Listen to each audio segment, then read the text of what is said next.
राधा कृष्ण भगवान की कथा, राधा और कृष्ण की कथा भारतीय संस्कृति, धर्म और साहित्य में एक अमूल्य स्थान रखती है। यह कथा प्रेम, समर्पण और भक्ति की सबसे सुंदर अभिव्यक्ति है। श्री कृष्ण भगवान विष्णु के 8वें अवतार माने जाते हैं और राधा उनकी परम भक्त और उनकी अनंत प्रेमिका मानी जाती हैं। दोनों की लीला ब्रजभूमि में मुख्य रूप से गोकुल और वृंदावन के आसपास घटित होती है, जो आज भी भक्तों के लिए तीर्थ स्थल हैं। कृष्ण का जन्म कथा की शुरुआत होती है श्री कृष्ण के जन्म से। मथुरा नगरी के राजा कंस अपनी बहन देवकी और उनके पति वसुदेव को बंदी बनाकर रखता है, क्योंकि आकाशवाणी के अनुसार देवकी का 8वां पुत्र कंस का वध करेगा। कंस ने देवकी और वसुदेव के सभी बच्चों को मार डाला, लेकिन भगवान विष्णु ने 8वें पुत्र के रूप में श्री कृष्ण के रूप में जन्म लिया।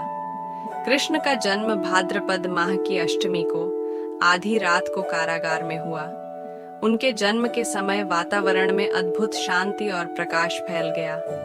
वसुदेव भगवान की प्रेरणा से कृष्ण को यमुना नदी पार कर गोकुल ले गए और नंद बाबा तथा यशोदा को सौंप दिया। कृष्ण और राधा का मिलन गोकुल में ही बाल कृष्ण का लालन पालन हुआ। उनका बचपन बहुत ही अद्भुत और चमत्कारों से भरा हुआ था। वे अपने मित्रों के साथ गाय चराने जाते और ब्रज की गोपियों के साथ माखन चोरी और रासलीला में भाग लेते। इसी दौरान वे राधा से मिले। राधा, जो कि भगवान श्री कृष्ण की परम भक्त और सखी थीं, उनसे पहली बार बरसाने में मिली। राधा, जो वृषभानु और कीर्ति की पुत्री थीं, बाल्यकाल से ही अत्यंत दिव्य और अद्वितीय रूपवती थीं। जैसे ही कृष्ण और राधा ने एक दूसरे को देखा, दोनों के बीच दिव्य प्रेम उत्पन्न हुआ। राधा कृष्ण का प्रेम, राधा और कृष्ण का प्रेम सांसारिक प्रेम से परे है। यह प्रेम आत्मा और परमात्मा का मिलन है। राधा और कृष्ण के प्रेम को सांसारिक बंधनों से मुक्त और आध्यात्मिक माना जाता है। वे एक दूसरे के पूरक हैं और उनका प्रेम किसी भौतिक सीमा में नहीं बंधा। ब्रजभूमि की गोपियों के साथ कृष्ण रासलीला रचाते, लेकिन राधा का स्थान सबसे ऊंचा था। राधा को श्री कृष्ण की हर बात, हर लीला प्रिय थी। यह प्रेम केवल भौतिक नहीं था, बल्कि भक्ति और आत्मा का मिलन था।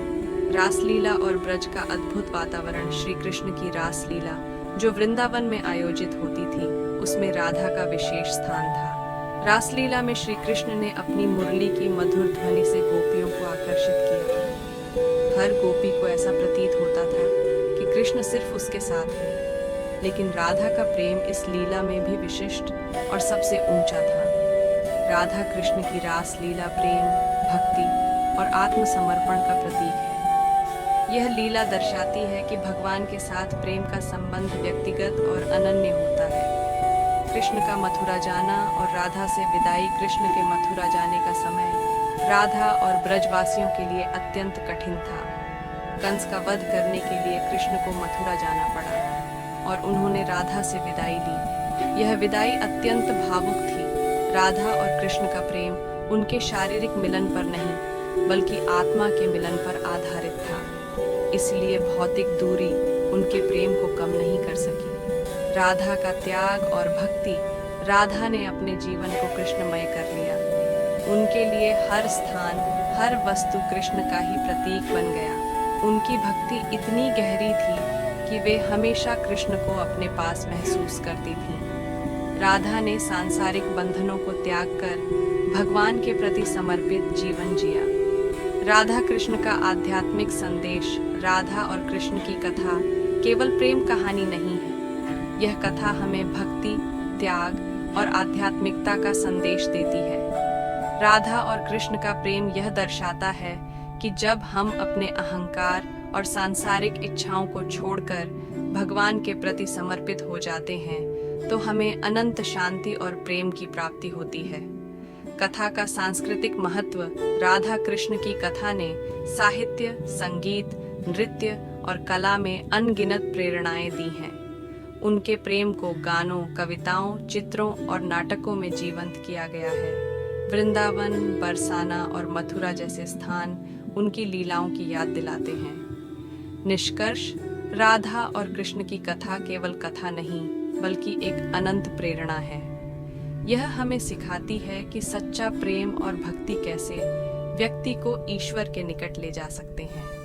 राधा और कृष्ण का प्रेम केवल ऐतिहासिक घटना नहीं है बल्कि यह आत्मा और परमात्मा के मिलन का प्रतीक है। इस प्रकार राधा कृष्ण की लीला भारतीय संस्कृति और आध्यात्मिकता का अभिन्न हिस्सा है।